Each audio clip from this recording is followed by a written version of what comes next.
The room wasn't meant to keep things cold. It was meant to keep them alive. By the time the wall gave way, the damage had already been done. Not all at once, not loud, just slow, quiet. The way rot works when no one is looking. The stone had held for years. Thick walls, tight joints, built to trap cold air and keep everything inside from turning. Milk, butter, meat, things that couldn't last on their own. But the summer had been different. Hotter, longer. The kind of heat that doesn't leave when the sun goes down. It stays in the ground, in the wood, in the air itself. Eliza Rowan noticed it first in the food. The milk turned faster. 2 days instead of 4. Then 1. The butter softened before noon. The cheese lost its edge. And the meat didn't last long enough to matter. She carried another bucket down that morning. Careful, measured, like she always did. The path was familiar, worn into the earth by years of use. Down the slope, past the trees, toward the spring house built over the water that never changed. Or that was the idea. When she reached it, she stopped.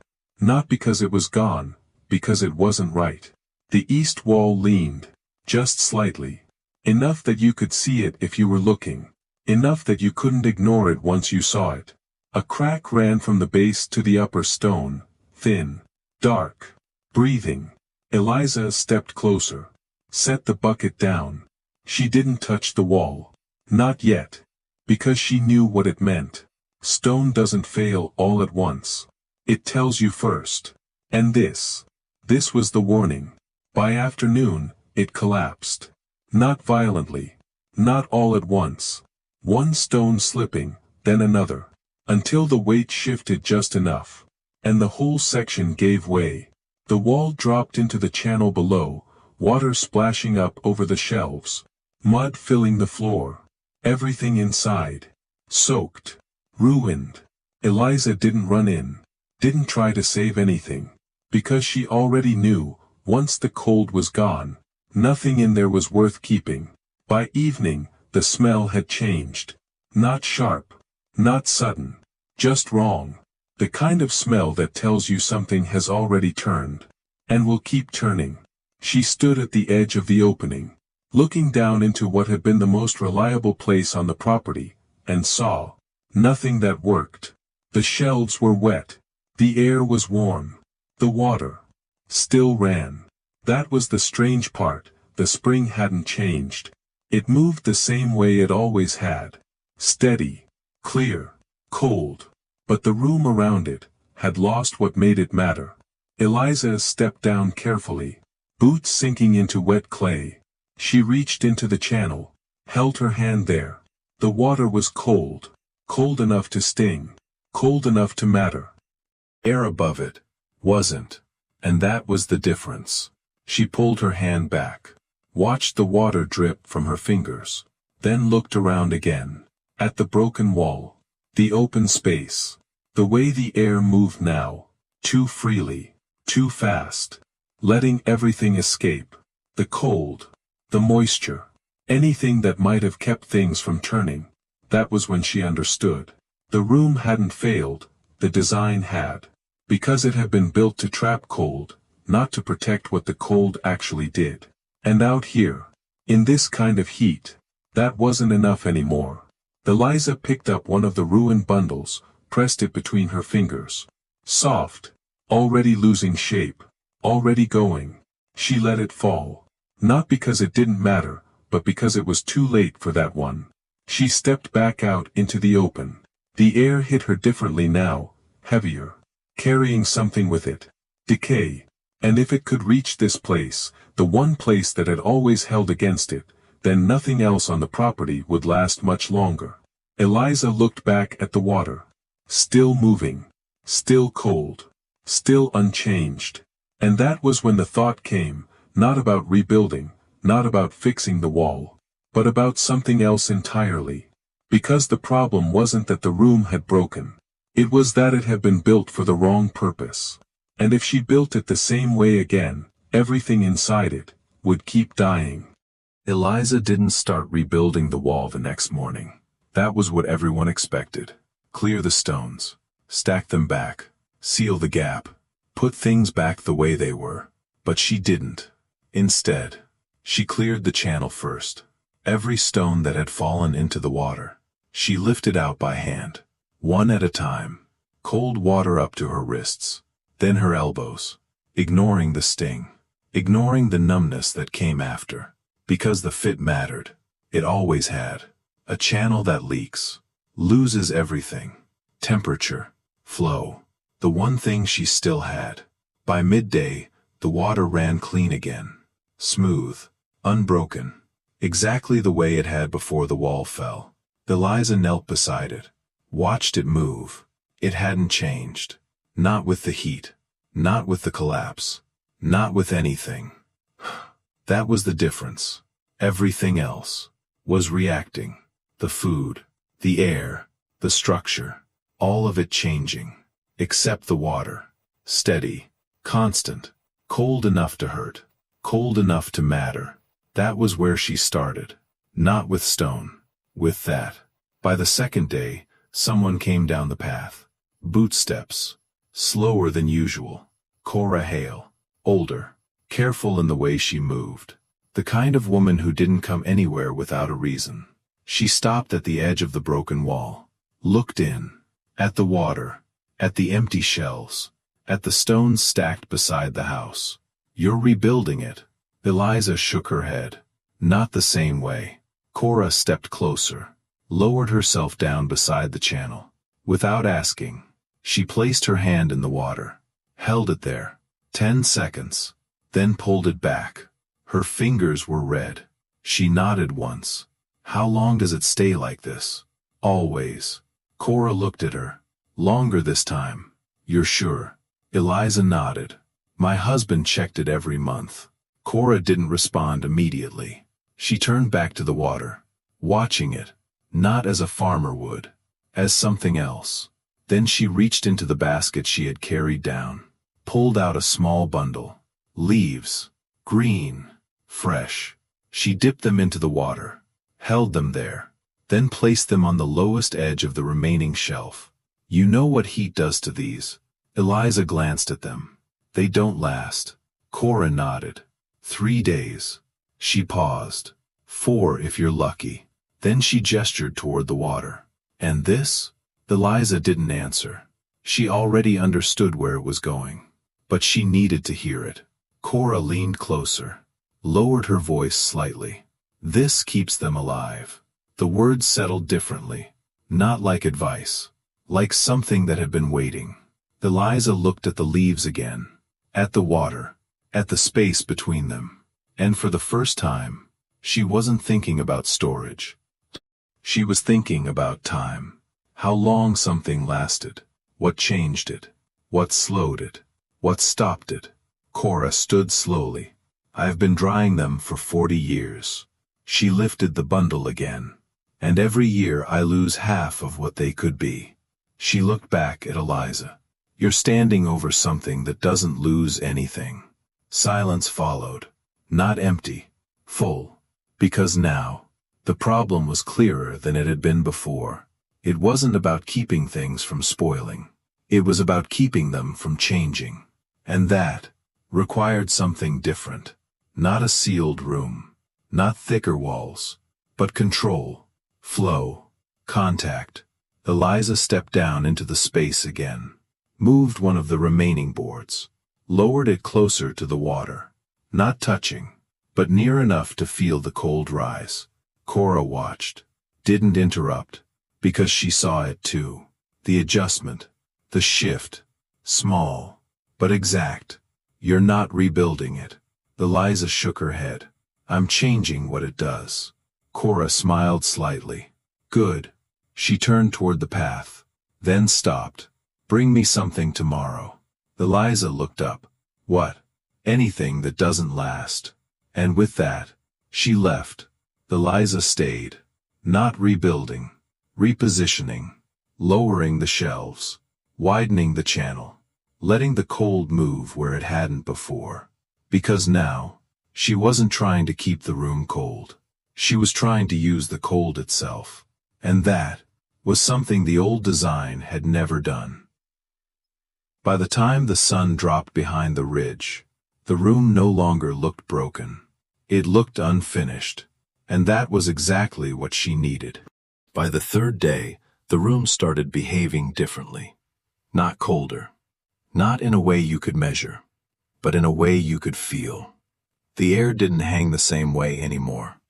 It moved, slow, controlled, drawn toward the water, held there. Eliza noticed it when she stepped inside at midday. The heat outside had already settled in. Heavy, persistent. But inside, it didn't follow her all the way in. It stopped. Not completely, but enough. She set the first bundle down. What Cora had asked for. Something that didn't last. Fresh greens from the garden. Cut that morning. Still holding shape. Still holding moisture. For now. Eliza placed them on the lowest shelf, just above the channel. Close enough to feel the cold rise from the water. But not touching. That part mattered. Contact would soak them. Air would dry them. This space in between, was something else. Cora arrived before the sun reached its highest point. She didn't greet. Didn't ask. She went straight to the shelf. Picked up a leaf. Pressed it between her fingers. Juice beaded on the surface. She nodded once. Good. Eliza watched. Not the leaf. The reaction. Because that was what mattered now. Not whether it worked once, but whether it held. They checked again that evening. Still fresh. By morning. Still holding. No wilt. No curl. Just there. Unchanged. Cora returned on the third day. This time with more. Bundles wrapped in cloth. Different leaves. Different textures. She placed them carefully. Not randomly. Low shelf. Middle. Upper. Testing. Watching how each one reacted to distance from the water. By midday, the difference was already visible. The ones closest to the channel. Still alive. Not preserved. Alive. Color deep. Edges firm. The ones higher. Holding. But changing. Slower than they should. But still moving toward something else. Cora adjusted the placement. Moved some lower. Raised others. Learning the room the way a person learns a tool. Not all at once. By use. By attention. You feel that? Eliza nodded. The air's different. Cora looked at her. Not different. Controlled. That word settled heavier. Because that was the thing the old room never had. It trapped cold. But it didn't direct it. And without direction, it leaked. It faded. It failed when the air outside pushed too hard. This didn't. This held. Because it wasn't fighting the outside. It was using what never changed. The water. By the end of the week, words started moving. Quiet at first. The way useful things travel. A woman mentioning it at a well. A neighbor asking a question. Does it really hold that long? Still fresh. Yes. Not explanation. Confirmation. That was enough. The first person outside the hollow came on the seventh day. A man carrying a sack. Not food. Something else. He stepped into the room. Looked around. At the shelves. At the water. At the bundles that hadn't changed. Then back at Eliza. You're keeping them from turning. Eliza shook her head. No. I'm keeping them from leaving. He didn't understand. Not fully. But he didn't need to. Because what he saw was something he didn't have anywhere else. And that was enough. By the time he left, he had placed his own bundle on the shelf. Carefully. Like it mattered. Because now, It did. Outside, the heat kept building, day after day, the kind that takes things slowly, then all at once. But inside, nothing rushed, nothing collapsed, nothing turned. It just stayed, and that was something the rest of the land had already lost. And once people see something hold, they don't forget it. The first real test didn't come from the heat. It came from a child. Late afternoon, the air outside thick and unmoving.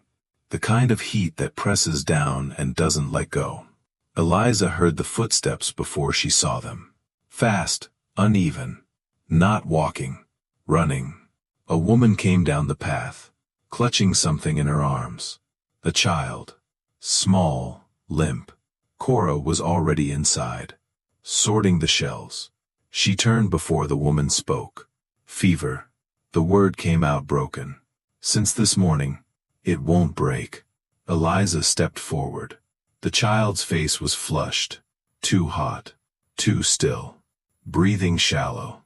Cora reached out, placed her hand against the child's forehead, held it there, then nodded. Once. Inside. They moved quickly. Not rushed. Precise. Because this wasn't guesswork anymore. Eliza cleared the lowest shelf. The one closest to the water.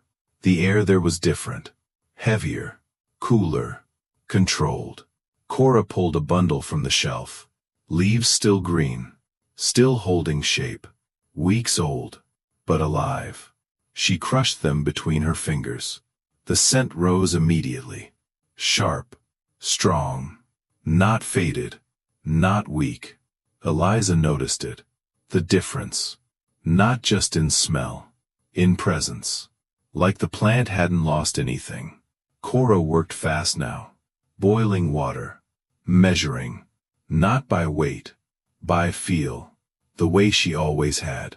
The child stirred slightly. A small sound. Barely there. But enough. Eliza stayed close. Watching. Not interfering. Because this was the moment everything led to. Not the room. Not the shells. This. Whether it worked. Or didn't. The first dose went down slowly. The child resisted. Then swallowed. Cora didn't speak. She just waited. Minutes passed. The heat outside pressed harder. Inside. The room held. The air didn't change. Didn't rise. Didn't fall. Just stayed. The child's breathing shifted first. Not dramatic. Just less strained. Then the tension in the body eased. Shoulders lowering. Fingers unclenching. The woman holding her didn't move. Didn't speak. Like any sound might break whatever was happening. Cora checked again. Hand to forehead. Longer this time. Then. A breath. Again. Another dose. Slower now. More careful. Because they were past guessing. Now they were waiting for proof. The sun dropped. Light shifted. The heat outside still heavy. But no longer building. Inside. The room stayed the same. Unchanged. And that was the difference. By nightfall, the child's breathing had steadied. Still weak. But no longer slipping. The heat had broken. Not all at once. But enough. Cora sat back. Didn't smile. Didn't celebrate. She just nodded. She had always known. Had finally been seen by someone else. The woman holding the child started to cry. Quiet. Controlled. Because relief, out here, is never loud. Eliza stepped outside. The air hit her. Heavy. Still. Unchanged. But something inside her had shifted. Because now, it wasn't theory. It wasn't testing. It wasn't possibility. It was real. The room didn't just hold things. It changed what happened to them. It gave time. And time, out here, was the only thing that ever saved anyone. Behind her, the water kept moving. The shells held. And inside that room, something had just been proven. that the rest of the land could not do. By morning, the child was sitting up, not strong, not fully herself, but alive. That was enough. The woman held her close, not tightly, carefully, like something that had almost been lost, and almost wasn't. Cora stood near the doorway, watching, not proud, not surprised, just certain, because for her, this wasn't new, only unseen. Eliza stayed back, near the shells, near the water, listening, not to the room, to what had changed, because the moment wasn't loud. It never is. The difference between losing someone and not happens quietly, in breath, in temperature, in time. The woman turned toward Eliza, eyes red. "What did you do?" Eliza shook her head. "I didn't do anything." She glanced toward the shells. The room did. The answer didn't explain anything. But it didn't need to, because the proof was sitting in her arms. Alive. By midday, word had already moved. Not fast, but certain. The way things travel when they matter. A knock at the door. Then another. People didn't come to look anymore. They came to use it. Bundles in their hands. Leaves. Roots. Food that wouldn't last anywhere else. They placed them on the shelves. Carefully. Like placing something into time itself. Because that was what the room had become. Not storage. Time. Cora stayed for most of the day, showing them where to place things. Which shelf. Which distance from the water. Not rules. Understanding. Because this wasn't a trick. It was a system. And systems only work when you know how to use them. By the end of the week, the room was full. Not crowded. Balanced. Each shelf holding something that would have been lost if it had been left anywhere else. The air inside had changed again. Not warmer. Not colder. Denser. Full of something that didn't leave. Moisture. Scent. Life. Eliza noticed it when she stepped inside at dusk. The outside air still carried heat. Still carried decay. But inside, nothing rushed toward it. Nothing gave way. Everything held. Because now, the room wasn't trying to stop the world outside. It was working differently from it. Weeks passed. The heat stayed. But the losses didn't. Food lasted longer. Leaves stayed green. Things that used to turn didn't. And when sickness came, as it always did, they didn't face it empty-handed anymore. Cora returned often. Not as a visitor. As someone who finally had the tools she had been missing her entire life. She stood by the channel one afternoon. Hand in the water. 10 seconds. Pulled it out. Red. Same as the first day. She looked at Eliza. "I waited 40 years for this." Eliza didn't answer. She understood. Some things don't arrive when you need them. They arrive when you're ready to see them. The room had always been there. The water had always been the same. The cold had never changed. Only the way they used it had. By the time the first real cold came, the room didn't change. It didn't need to. Because it had never depended on the season. Only on the one thing that stayed constant. The water. The flow. The control. Eliza stood at the entrance one evening, watching the light fade across the ridge, listening to the quiet. Behind her, the shelves held, the channel moved, and the air inside stayed exactly the way it needed to be. It was never about keeping things cold. The words settled into the space, not as a realization, as something final. Because now, she knew. It had never been storage. It had never been protection. It had never been about stopping things from changing. It had always been about keeping them alive. And once you understand that, you stop trying to preserve what you have, and start building something that can hold it. That was the difference. And out here, that difference was everything.